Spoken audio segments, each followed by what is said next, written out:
royaume de Congo, appelé Congo Diatotila, était un État africain ancien, puissant et structuré, bien avant les contacts avec l'Europe. Il s'agissait d'un royaume souverain, doté d'un système politique, administratif et spirituel élaboré, fondé sur des lois, des traditions et une organisation hiérarchisée.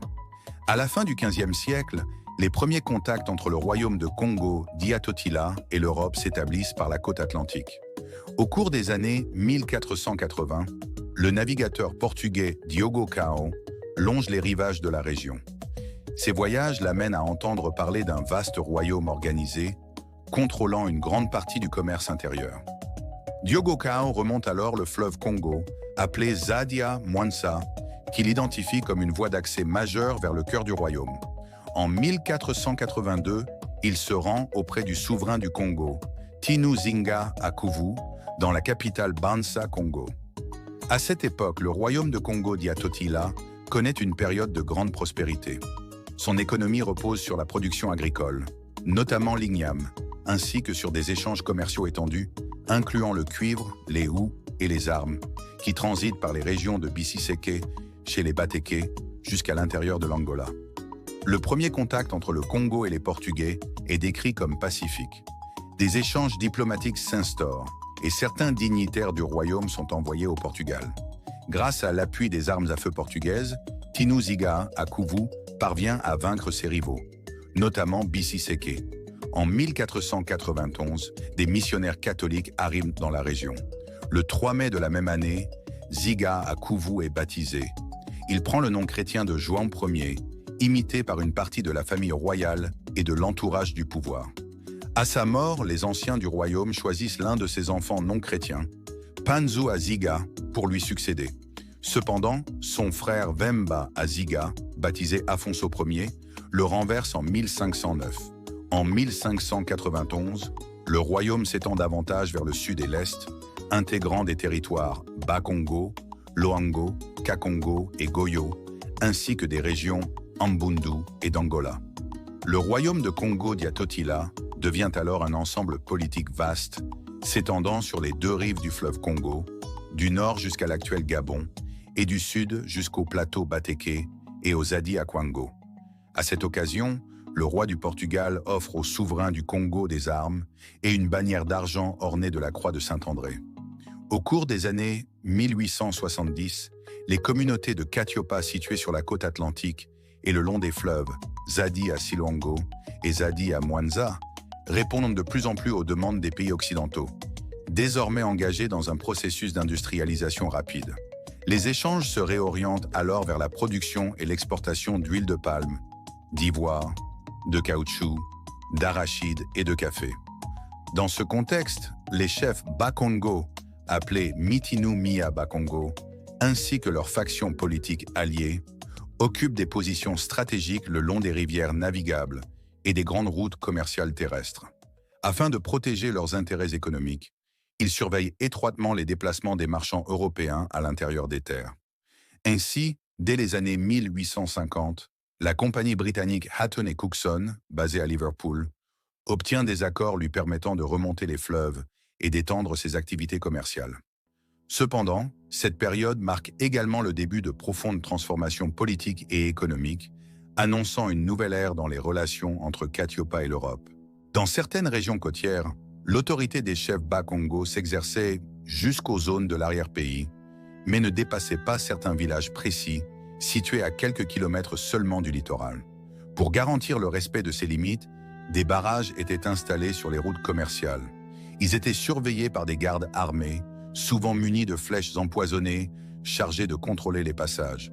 Au début des années 1870, des observateurs allemands signalent l'existence de plusieurs postes de péage dans la région de Mayombe. Les caravanes commerciales y étaient systématiquement arrêtées, inspectées et taxées. Jusqu'aux années 1880, les marchands européens se fournissent principalement le long des côtes et à l'embouchure du fleuve Zadi à Mwanza, selon des règles largement définies par les populations locales de Bisi-Katiopa. Les années 1880 marquent cependant un tournant décisif. Les chefs suprêmes Bakongo, appelés Fumupu, sont de plus en plus souvent trompés lors de la signature de traités par lesquels ils cèdent leur souveraineté aux États européens, en échange de compensations dérisoires. Après la conférence de Berlin de 1885, les territoires intérieurs de Katiopa sont progressivement conquis et occupés par la force militaire. Cette occupation s'accompagne de violences extrêmes et de résistance locale. L'objectif des puissances européennes est alors clair: obtenir un contrôle direct sur les ressources naturelles, la main-d'œuvre et les capacités de production du territoire. Dans l'État indépendant du Congo, conçu selon la vision du roi Léopold II, les terres qualifiées de vacantes sont attribuées à des sociétés coloniales. Ces compagnies ont pour objectif principal l'exploitation intensive des ressources, notamment l'ivoire et le caoutchouc. Pour atteindre ces objectifs, elles imposent à la population locale un système de travail forcé, souvent exercé dans des conditions inhumaines. Au début du XXe siècle, la consolidation du régime colonial entraîne un appauvrissement progressif des chefs et des commerçants Bas-Congo dans l'ensemble de la région du Bas-Congo. Ces bouleversements économiques et politiques affectent profondément les structures sociales traditionnelles, fragilisant les autorités locales et les réseaux commerciaux anciens. Certains éléments de cette longue histoire du royaume de Congo-Diatotila permettent aujourd'hui de déconstruire plusieurs stéréotypes concernant l'histoire du continent Katiopa et celle de la colonisation. Avant l'arrivée de la colonisation occidentale, les populations de Bizi-Katiopa ne vivaient pas comme des tribus isolées, indépendantes les unes des autres. Il existait au contraire de puissantes structures politiques et économiques organisant les sociétés locales.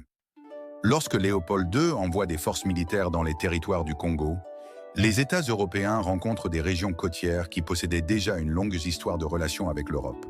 Selon plusieurs chroniqueurs européens, dont Duarte Lopez à la fin du XVIe siècle et Giovanni Cavazzi, Antonio de Montecuccolo au XVIIe siècle, le royaume de Congo-Diatotila possédait une étendue territoriale dépassant les 300 000 km². Une grande partie du sud-ouest de l'actuelle République démocratique du Congo, le nord de l'Angola, le sud de la République du Congo et le sud-est du Gabon composaient ce vaste ensemble politique. Toutefois, les chroniqueurs européens ont souvent commis des erreurs dans leurs estimations territoriales en raison de leur méconnaissance de l'organisation administrative réelle du royaume. Ainsi, certaines provinces éloignées de la capitale, Banza-Congo, étaient parfois décrites dans leurs récits comme des royaumes autonomes à part entière. Il s'agissait le plus souvent de localités traversées par les voyageurs européens depuis les ports de la côte atlantique jusqu'à la ville où résidait le Tinou Bakongo, situé à environ 150 km à l'intérieur des terres. Pour chaque département, les Européens comptabilisaient généralement 7 districts qu'ils assimilaient tantôt à des royaumes, tantôt à des provinces, selon leur propre compréhension. De manière générale, les chroniqueurs européens réduisaient le territoire du royaume de Congo-Diatotila aux seules dimensions de sa province capitale, appelée Zita-Diaza, le nœud du monde, dont le centre était Banza-Congo, lieu où le Tinou Bakongo recevait les ambassades étrangères. On sait désormais que l'Angola faisait partie de la fédération Congo-Diaza jusqu'au moment où Paulo Dias de Nové arrive en 1574 et déclenche une sécession. En s'appuyant sur les informations de Duarte Lopez et de Filippo Pigafetta, on peut avancer que le royaume de Congo-Diatotila s'étendait approximativement de la latitude 1,5 degré nord à la latitude 22 degrés sud, du 24 degrés de longitude jusqu'à l'océan Atlantique. Il atteignait une superficie dépassant 2 500 000 km². Les fondateurs du royaume de Congo-Diatotila ont pensé leur royaume comme un grand cercle, divisé en 4 secteurs, avec un noyau central. En suivant le sens inverse des aiguilles d'une montre, ces secteurs sont Congo-Diapangala, au sud, Congo-Diamulaza, à l'est, et Congo-Diapanzu, au nord. Ces secteurs se structurent en entités administratives correspondant respectivement à Kibamba, Kipemba et Kibangu. Le noyau, appelé Zita-Diaza, nœud du monde, avait un statut administratif particulier comme province capitale. La ville où résidait le Tinou, le roi, s'appelait Banza-Congo, que les Portugais ont renommé São Salvador. Littéralement, Banza signifie chef-lieu ou capitale. Ainsi, Banza-Congo se comprend comme la capitale du royaume de Congo-Diatotila, De la même manière que Banza Sundi signifie la capitale de la province Sundi. Kabamba, Kipemba, Kabangu ou Kibangu et Banza Congo formaient une fédération politique appelée Congo-Diaza ou encore Congo-Diatotila. Chacune de ces 4 entités comportait 7 Kikosi subdivisions. Chaque Kikosi regroupait plusieurs Kibuku, eux-mêmes constitués de nombreux Kikai, lesquels étaient formés à leur tour de plusieurs Kifuku.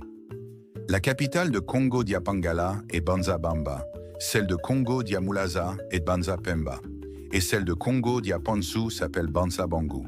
Ce modèle d'aménagement territorial s'est multiplié au fil des siècles, de façon rhizomique, jusqu'à reproduire presque à l'identique la toponymie dans les régions nouvellement unifiées, à partir du foyer initial. Le processus d'expansion du foyer Congo repose sur une structure fondamentalement ternaire, comparable au trépied d'un foyer. Les entités politico-administratives du royaume de Congo-Diatotila se déploient ainsi de triade en triade. Dans chaque triade, l'organisation est pensée comme un corps humain couché, dont la tête se trouve toujours au nord. Les descendants de Ziga occupent toujours le sud, ceux de Saku, le centre, ceux de Pansu, le nord. Selon qu'elles relèvent de Ziga, de Saku ou de Pansu, les régions ou territoires portent l'une des dénominations suivantes. Ziga au sud constitué de Bamba, Goyo, Maziga, Kinanga, Bida, Kabinda, Pangala, Kigangala, etc. Saku au centre constitué de Pemba, Kakongo, Bata, Sanda, Zombo, Lemba, Kiaka, etc. Panzu au nord comprend Pangu, Sundi, Vungu, Luangu, Songo, Suku, Pumbu, Dongo, Dondo, Yombe, Kibangu, etc. L'originalité et la complexité de cette organisation territoriale ont surpris de nombreux étrangers européens. Au XVIe siècle, le royaume de Congo-Diatotila atteignait environ 2 500 000 km², soit près de la moitié de la superficie de l'Europe occidentale. Sa structure confédérale a facilité ensuite son découpage par les Européens, à travers de multiples intrigues sécessionnistes au fil des siècles. Le Tinou est un roi et chef militaire. Le Mwené est celui qui pourvoit aux besoins du peuple.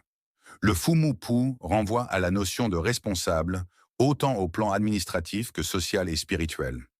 Il faut noter que Mani est l'expression la plus répandue dans la littérature occidentale, mais qu'il s'agit surtout d'une traduction portugaise approximative de Mwené, et non d'un titre exact équivalent à une autre titulature. La fonction de Tinou est élective, mais tous les citoyens ne peuvent pas y prétendre, car elle est également censitaire. Le régime politique du Tinou est généralement présenté comme une monarchie constitutionnelle. Toutefois, cette fonction ne se limite pas aux politiques. Elle est aussi sacerdotale, comme dans le modèle de Katiopa. On parle alors de royauté sacrée, voire de royauté divine. En principe, la succession à la tête du royaume de Congo, Diatotila, est matrilinéaire. À l'origine, seuls les descendants de Mama Ziga, fille de l'ancêtre mère, Mama Gunu Mama Dombi, l'ancêtre primordial, pouvaient prétendre au poste de Tinou.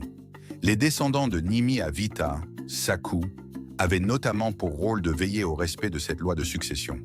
Par conséquent, même après avoir été élu par le Conseil des sages, un Tinou ne pouvait être consacré qu'après une cérémonie rituelle, organisée et présidée par le gardien des principes spirituels et politiques, choisi nécessairement parmi les membres de la lignée Saku.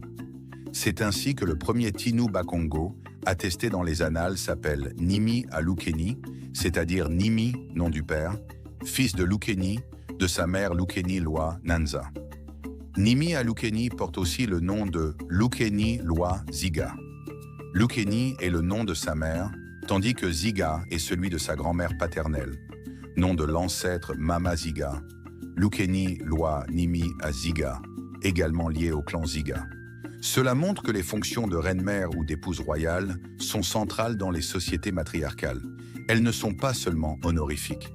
Le cabinet du Tinou comprend plusieurs fonctionnaires, notamment Mwene Lumbu, le majordome du Tinou Bakongo, Filatu, sorte de premier ministre, Vangu, qui exerçait la fonction de justicier suprême du Tinou, Mwene Bembo, receveur d'impôts, Mwene Pampa, trésorier, Makata, chargé des affaires militaires et de la guerre, Netuma, responsable des armes et de la défense du royaume de Congo, Diatotila, Benza Congo, préposé aux affaires de la justice, Nepungi, chef de la musique du palais, Wavadidi Tinu, sculpteur attitré du Tinu. Cette hiérarchie se reproduit aux niveaux inférieurs. Chacune des 4 grandes circonscriptions politiques possède ses préposés à la défense, à la justice, etc., comme les 28 Kikosi possèdent les leurs. De façon générale, les préfixes ma, mwe, na, ne introduisent l'idée d'autorité politique ou administrative, c'est-à-dire celle de chef, roi, maître, etc. Ainsi, Nekosi est le chef d'un Kikosi, Mwe Buku administre un Kimbuku, Nakai est le chef d'un Kikai, Mafuku ou Mafuk dans les chroniques européennes dirige un Kifuku, le plus bas échelon administratif de la fédération Congo-Dia-Totila.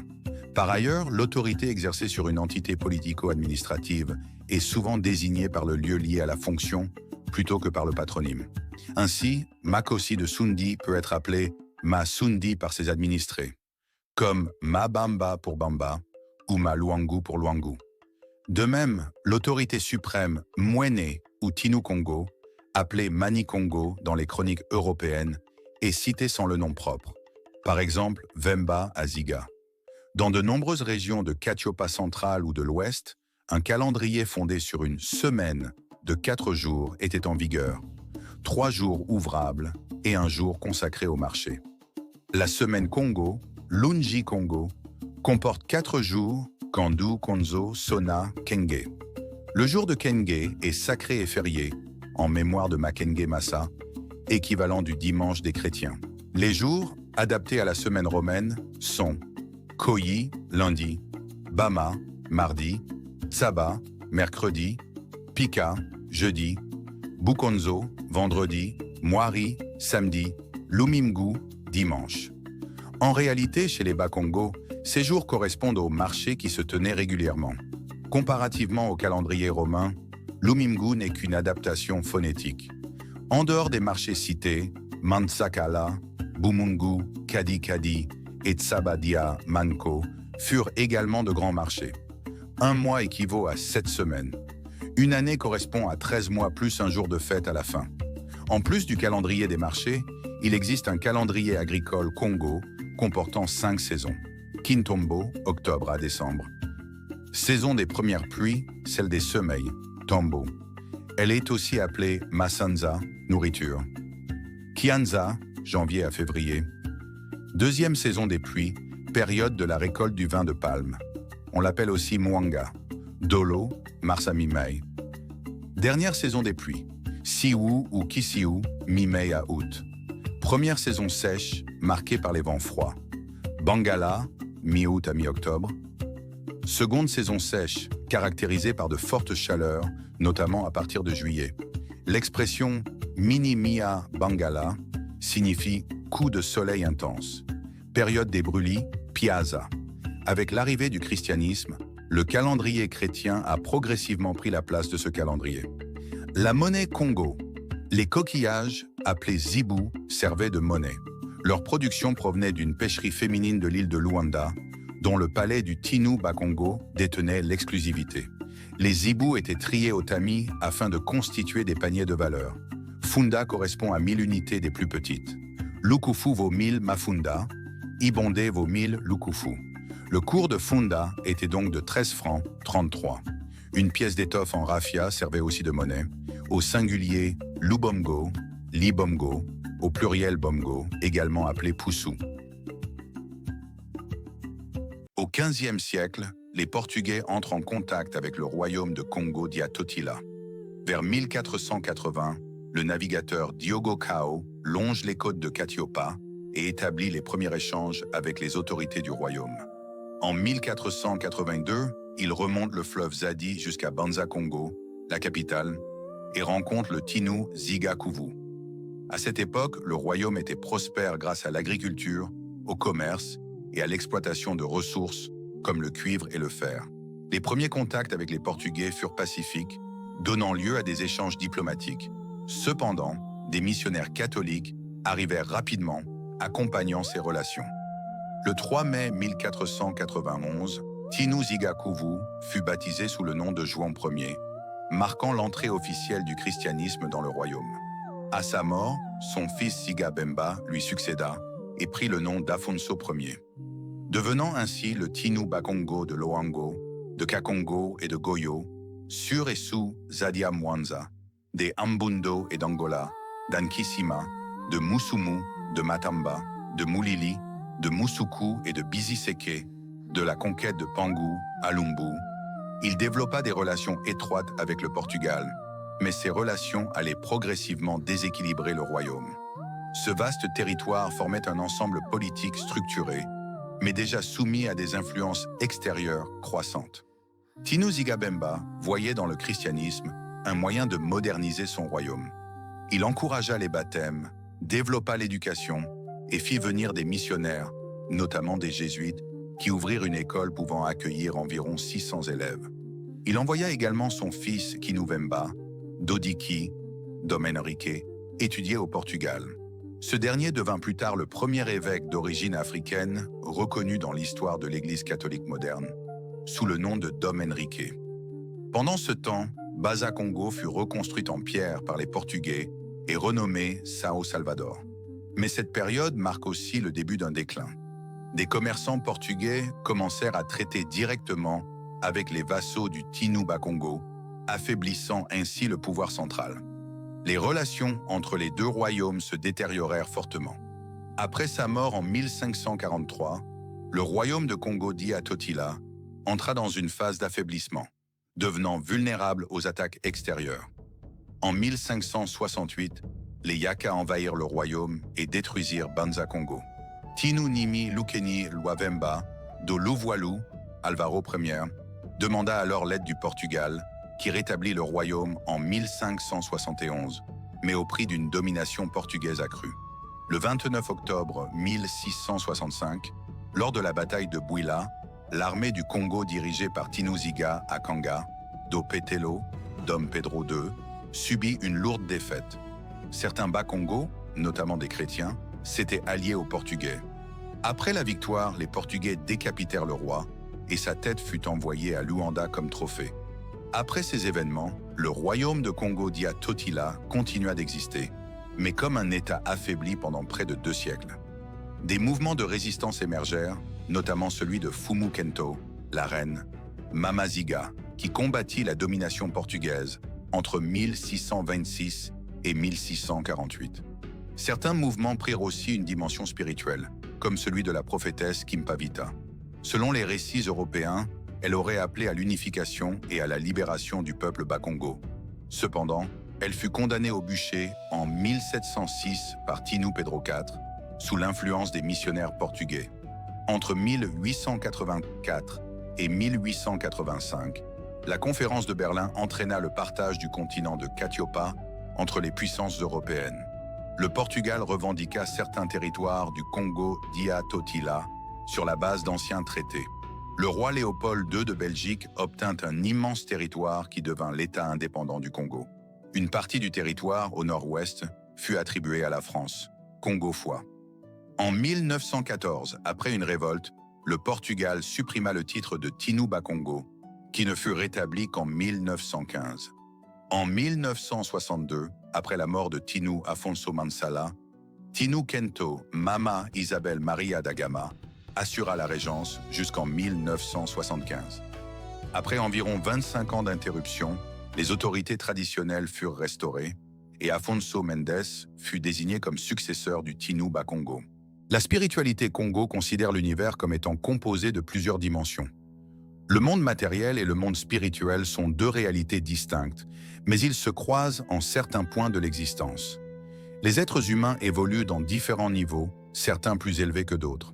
Les esprits, quant à eux, évoluent dans une partie spécifique de cet univers, organisé en plusieurs dimensions. Dans cet univers spirituel se trouve le monde des ancêtres, appelé Pemba. Au-delà encore se situe Zambi Pungu Congo Kalunga Bumba. Les ancêtres jouent un rôle d'intermédiaire entre les humains et le divin. Le divin est perçu comme la source première de toute chose, l'essence de la vie et la finalité de toute existence. Kalunga, souvent symbolisé par l'océan, représente à la fois le lieu d'origine des esprits et leur destination finale, ainsi que la manifestation même de Zambi Pungu.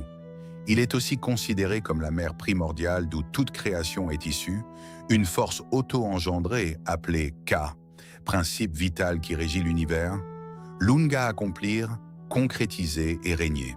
Dans cette vision, la spiritualité est au cœur de l'organisation sociale et politique.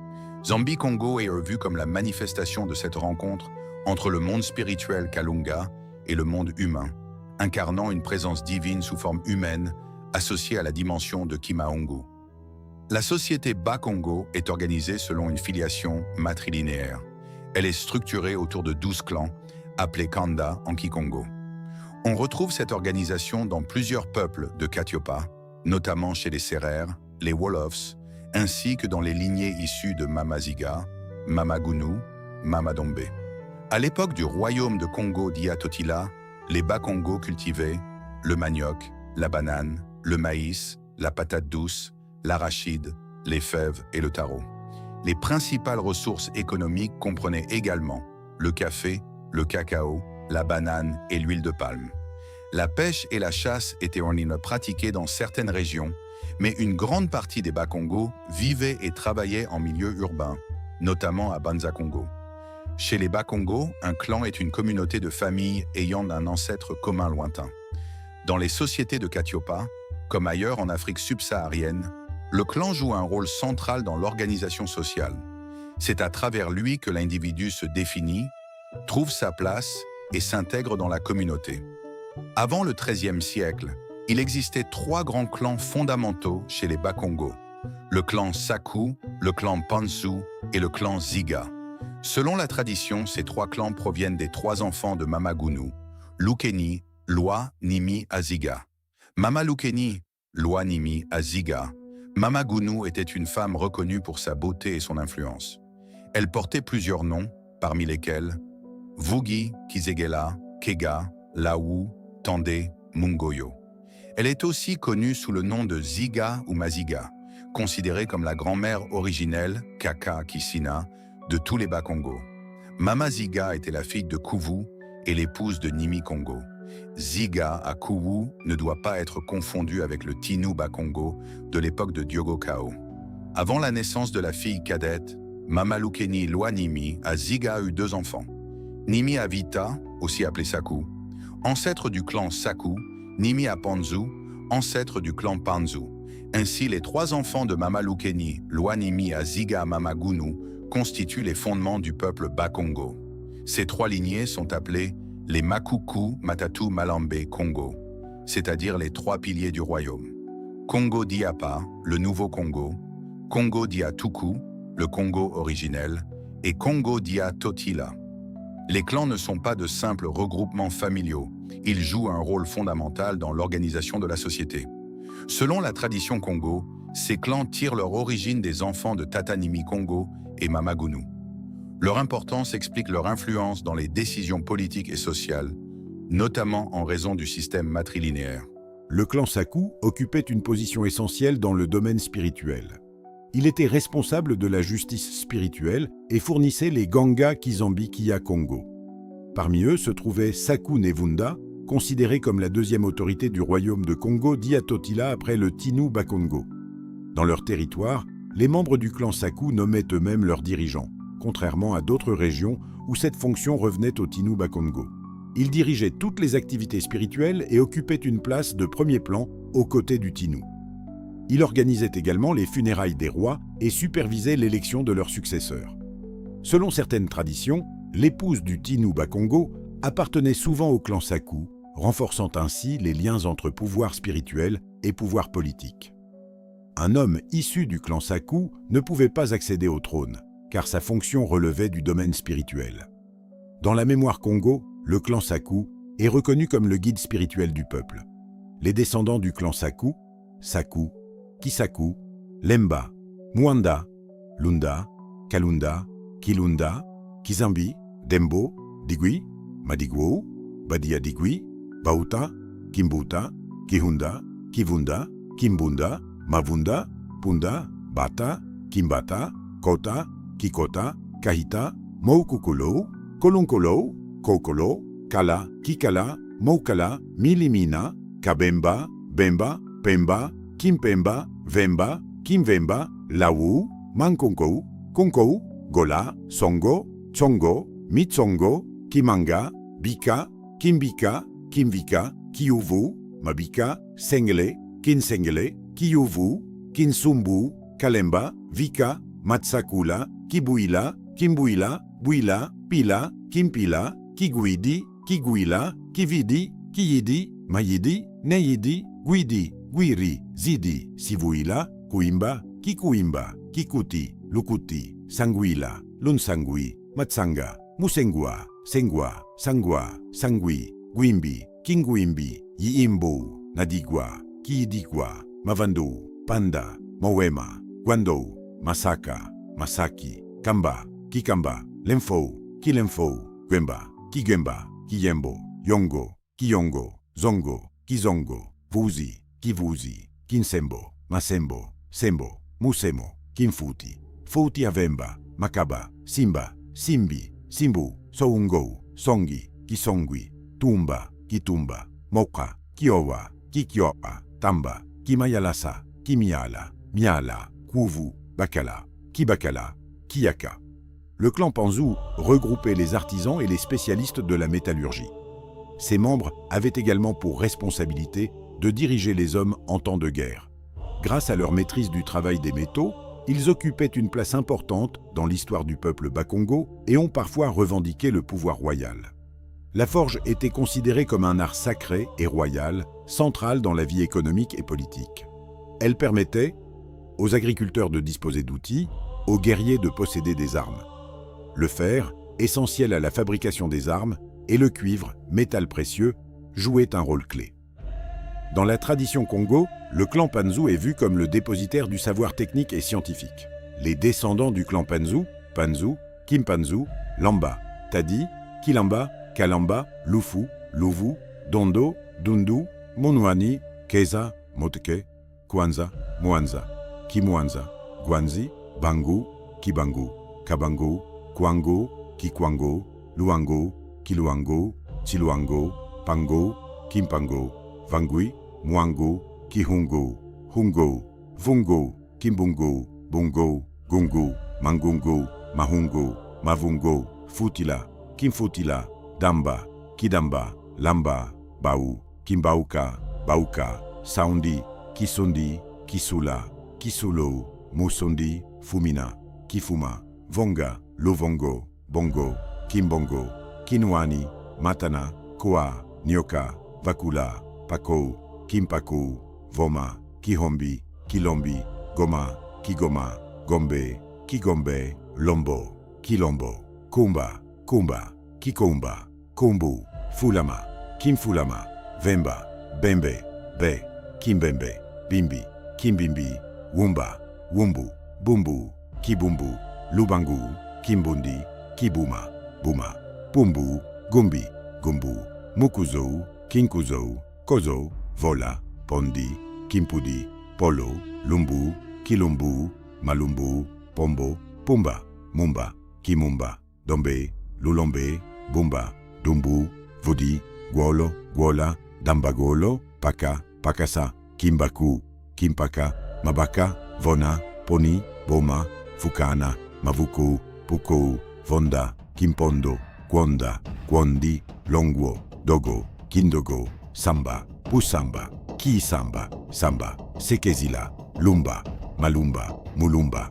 Kenzi, Kinkensi, Mukensi, Masunda, Kikosi, Kisuka, Suka, Suka za Congo, Mutsakila, Sakila, Tuakosi, Wembo, Kiwembo, Futila na Wembo.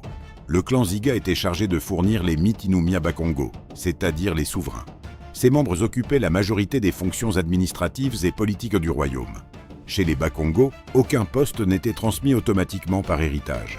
Le Tinu Bakongo était choisi par élection, même si le roi en place pouvait proposer un candidat, souvent un fils ou un neveu maternel. Les autres fonctions du royaume étaient attribuées par le Tinu Bakongo, à l'exception des responsabilités du clan Saku, qui restait autonome. Dans la mémoire Congo, le clan Ziga est reconnu comme celui qui porte la légitimité du pouvoir politique. Les descendants du clan Ziga, Ziga, Kiziga, Bamba, Kimbamba, Kambamba, Bala, Kihangala, Kiluamba, Kimbala, Kiama, Kimbambi, Bambi, Kizamba, Nanga, Kinanga, Kananga, Enanga, Zananga, Mayamba, Mazamba, Miyamba, Palarziga, Mowabi, Moyabi, Zamba, Yambi, Zambi, Yanzi, Kianzi, Kiningi, Kiangu, Kianza, Kikiangala, Mandiangu, Nianga, Manianga, Mani, Mayanzi, Bangala, Palanga, Muakase, Sanzala, Banda, Kimbanda, Kibanda, Mumbanda, Kiando, Bando, Yando, Longa, Mabulungu, Bulungu, Mandungu, Malunga, Dounga, Konga, Kiinda, Bimda, Makondo, Kondo, Mukondo, Mukoko, Mikondo, Benza, Muzinga, Njinga, Mujinga, Gongo, Sinzi, Sindi, Gundu, Gunu, Kigunu, Kigundu, Mahinga, Muhoyi, Mungoyo, Goyo, Kigoyo, Woyo, Lukeni, Kenje, Kinkenje, Kenje, Mafuta. On appelle clan Fil les clans issus des 3 clans principaux. Il existe également le clan Makenge Massa, associé à ses 3 sœurs, Kandu, Konzo, Sona. À partir du XVIIe siècle, avec l'invasion portugaise en Angola, le peuple Bakongo entra dans une période de désorganisation. De nombreux individus quittèrent leur terre d'origine pour se déplacer vers le nord, notamment vers la région de Sundi, actuelle République démocratique du Congo. Cet éloignement progressif du centre du royaume entraîna un affaiblissement des traditions culturelles et sociales. Peu à peu, les populations durent s'adapter en concluant de nouvelles alliances, qu'elles soient matrimoniales ou politiques, dans les régions où elles s'installaient ou qu'elles traversaient. Les familles s'agrandirent, se mélangèrent et donnèrent naissance à de nouveaux clans. Malgré ces transformations, ces nouveaux groupes conservaient toujours la mémoire et le lien avec leur clan d'origine. Dans la société Bakongo, l'organisation familiale repose sur un système matrilinéaire. Dans ce modèle, l'oncle maternel occupe un rôle plus important que le père biologique. La famille ne se limite pas au noyau père-mère-enfant. Elle englobe l'ensemble des personnes liées par un ancêtre commun, qu'il s'agisse de liens directs ou indirects. Il ne faut donc pas confondre la notion de famille, au sens occidental, avec celle du système Congo. La famille nucléaire existe, mais elle ne constitue pas l'unité principale de la société. Le père n'est pas considéré comme le centre de la structure familiale. Le clan, quant à lui, rassemble des individus issus de plusieurs familles, parfois répartis dans différentes régions du royaume. 2 personnes appartenant à un même clan se considèrent comme des frères, même sans lien direct.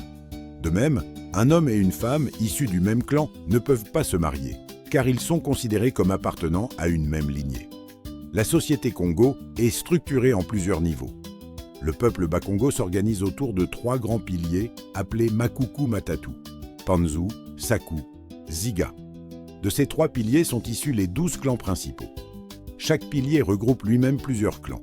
Chaque clan regroupe plusieurs familles. Chaque famille est elle-même composée de plusieurs familles nucléaires. Tous les clans possèdent un totem ainsi qu'un slogan propre. Voici la liste des 12 clans Kongo, Sundi, Kidamba, Kimbambe, Kingoyi, Kizaku ou Kikala, Kimazinga, Kimbenza, Kikwimba, Bwende, Upanzu, Kidunga, Pangala ou Kigoma, Kisenjele. Le Luvila, pluriel, villa, désigne la présentation du lignage chez les Bakongo. Le Mukongo, qu'il soit homme ou femme, fille ou garçon, est, du côté maternel, Fumu ou chef du clan maternel. Plus précisément, du clan maternel de la grand-mère maternelle, transmise à la mère. Ainsi, tout individu appartient officiellement au clan de la mère de sa mère. Il est détenteur ou détentrice des biens du clan maternel du côté paternel. Moina du clan paternel. Plus précisément du clan maternel de la grand-mère paternelle, transmis au père. Il ne possède pas les biens du clan paternel, mais peut en jouir par usufruit. Par rapport à ces 2 clans, maternel et paternel, le Mukongo est 2 fois Tekolo, petit-fils/petite-fille. Le clan paternel concerné est celui des grands-pères paternels des parents, père du père et père de la mère, transmis au père et à la mère. Exemple de Luvila. Mono Fumu Damba, Mwanavimba, Tekolo Kwimba, Tekolo Kivuzi. Traduction, je suis, du côté maternel, chef du clan de Damba. Du côté paternel, enfant du clan de Vimba. Et, des 2 côtés, petit-fils des clans Kwimba et Kivuzi. Cas particulier de transmission. Si la mère est Mukongo et le père non Mukongo, l'enfant devient automatiquement Fumu ou Muzi du clan de la mère, Moana du lignage paternel. Si la mère n'est pas Mukongo mais le père l'est, l'enfant devient Fumu ou Musi du côté maternel non Congo, Moana du clan paternel Mukongo. L'avenir des clans. Au XXIe siècle, peu de Bakongo se souviennent encore précisément de leur clan. Le clan ne joue plus le rôle central qu'il occupait autrefois dans l'organisation sociale. Aujourd'hui, l'individu s'identifie davantage à son ethnie, à sa famille nucléaire qu'à son clan. L'avenir des clans apparaît donc incertain. Sans effort de transmission mémorielle, il pourrait disparaître. Le royaume de Congo-Diatotila a développé des formes artistiques originales à la fois sacrées et profanes. Dans le royaume de Congo-Diatotila et ses territoires liés, Loango, Kakongo, Goyo, Dongo, etc., le tissage des étoffes dont aussi constituait un symbole majeur de royauté et de noblesse. La fibre utilisée provenait des frondes du palmier raffia. Malgré les contraintes imposées par ce matériau, les artisans Congo réussirent à produire des textiles variés et ingénieux. La pièce d'étoffe en raffia, appelée lubongo, également nommée poussou, servait aussi de monnaie. Le pou, couvre-chef souple en raffia doré ou fibre d'ananas, faisait partie des attributs essentiels du chef. Il accompagnait le kizembe, une tunique de maille, un sac en bandoulière, un sac contenant les mikisi, la double cloche appelée gongi et un tabouret. Type de couvre-chef, gunda, attribué lors des rites d'intronisation dont la racine gu signifie la mer, est en forme de dôme, décoré avec des motifs de haut relief. Gola est un grand chapeau conique porté par les chefs suprêmes de l'Empire. Ces couvre-chefs sont généralement construits en spirale, en partant du centre de la couronne jusqu'aux extrémités extérieures du chapeau. Le pou protège spirituellement le sommet de la tête, considéré comme vulnérable. Les Bakongo appellent cette zone Zita. Les motifs spiralés et géométriques du chapeau symbolisent les cheveux, la protection spirituelle renforcée. Le kizemba est une tunique ajoutée fabriquée en fibre de raffia. Le kizemba figure parmi les vêtements cérémoniels majeurs du peuple Bakongo. Son histoire remonte sur plusieurs siècles. Il est notamment attesté chez Saku Nevunda, Antonio Manuel, premier ambassadeur du royaume de Congo-Diatotila au Vatican, mort à Rome le 6 janvier 1608, après avoir été envoyé par Tinu Zigapanzu Lukeni de Louvoilou, Alvaro II, au pape Paul V en 1604.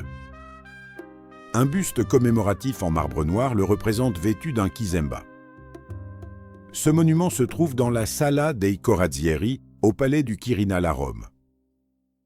En 1688, en Angola, le capucin Girolamo Merola décrivit le kizemba comme un vêtement de paille tombant des épaules jusqu'aux pieds, travaillé avec finesse, les bras sortant par deux fentes, terminés par deux pompons sur les côtés.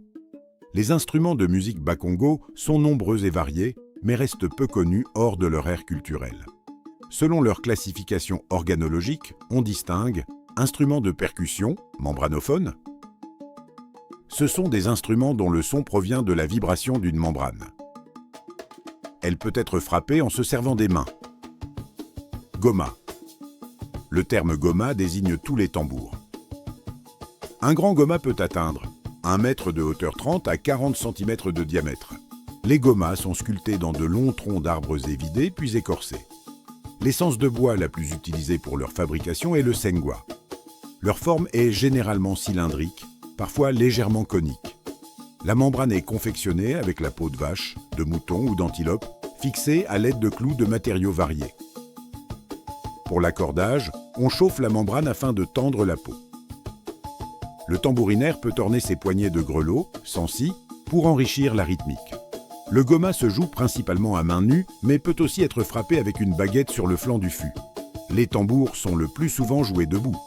Ils sont maintenus obliquement entre les jambes et attachés à la taille par une corde ou par une lanière de cuir reliée à une poignée fixée à l'instrument.